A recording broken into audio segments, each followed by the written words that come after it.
দুইটি পাপ, মাত্র দুইটি পাপ যদি আপনি করেন, দুইটি অন্যায় যদি করেন, তাহলে এই দুইটি অন্যায়ের কারণে আপনাকে দুনিয়া এবং আখিরাতে উভয় জগতে লাঞ্ছিত, অপমানিত, হেয় প্রতিপন্ন হতে হবে। এই দুইটি পাপ এত জঘন্য, আল্লাহ রাব্বুল আলামিন বারবার সতর্ক করেছেন বিশ্ববাসীকে। আল্লাহ রাসূল সাল্লাল্লাহু আলাইহি সাল্লাম তার হাদিসের মাধ্যমে বারবার সতর্ক করেছেন, সাবধান জাতি তোমরা সাবধান, হে মুসলিম তোমরা সাবধান, দুইটি পাপ তোমরা কোনোদিন কোনো অবস্থাতে করবে না। তোমরা যদি নামাজ না পড়ো তাহলে আল্লাহ রাব্বুল আলামিন তোমাদের ক্ষমা করতে পারে। তোমরা যদি রোজা না রাখো তাহলে আল্লাহ রাব্বুল আলামিন দুনিয়া এবং আখিরাতে তোমাদের শাস্তি নাও দিতে পারে। কিন্তু দুইটি পাপ যদি তোমরা করো তাহলে সেই দুইটি পাপ করার কারণে দুনিয়া এবং আখিরাতে উভয় জায়গায় তাকে লাঞ্ছিত, অপমানিত, হেয় প্রতিপন্ন হতে হবে। সর্বশেষ তার জায়গা হবে জাহান্নামে।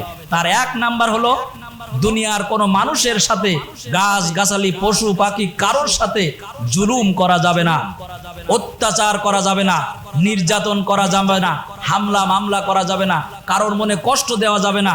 আপনার কথা চলাফেরা, উঠা বসা দ্বারা কেউ জুলুমের শিকার হবে, এই জুলুম অত্যাচারী আপনি হতে পারবেন না, আপনি জালেম হতে পারবেন না। এই জালেম, জুলুম, এটা হলো মহাপাপ।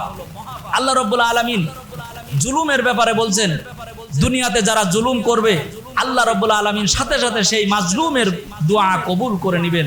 আল্লাহ রাসূল সাল্লাল্লাহু আলাইহি সাল্লাম এই ব্যাপারে বলছেন, হে বিশ্ববাসী, তোমরা মাজলুমের বদদোয়া থেকে নিজেকে বাঁচিয়ে রাখো। মাজলুম যদি বদদোয়া করে তাহলে অবশ্যই আল্লাহ রাব্বুল আলামিনের আরশে আজিমে এই দোয়া সাথে সাথে পৌঁছে যায়।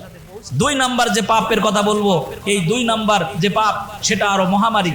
সেটা গোটা মুসলিম সমাজ যদি করে তাহলে গোটা মুসলিম সমাজ ধরে জাহান্নামে যাবে, দুনিয়ায় লাঞ্ছিত, অপমানিত হবে, তারা নেতৃত্ব শীর্ষ স্থানে যেতে পারবে না। তাই সেই পাপটি হলো মায়ের সাথে, পিতামাতার সাথে খারাপ ব্যবহার করা, অবাধ্য সন্তান হওয়া। পিতামাতার অবাধ্য হলে আল্লাহ রাব্বুল আলামিন সাথে সাথে পিতামাতার দোয়ার কারণে ওই সন্তানের দুনিয়া এবং আখিরাত দুইটি জায়গায় লাঞ্ছিত, অপমানিত করবেন, হেয় প্রতিপন্ন করবেন। দুনিয়ায় সুখ শান্তি কোনো কিছু থাকবে না যদি পিতামাতার সাথে অসৎ ব্যবহার করে।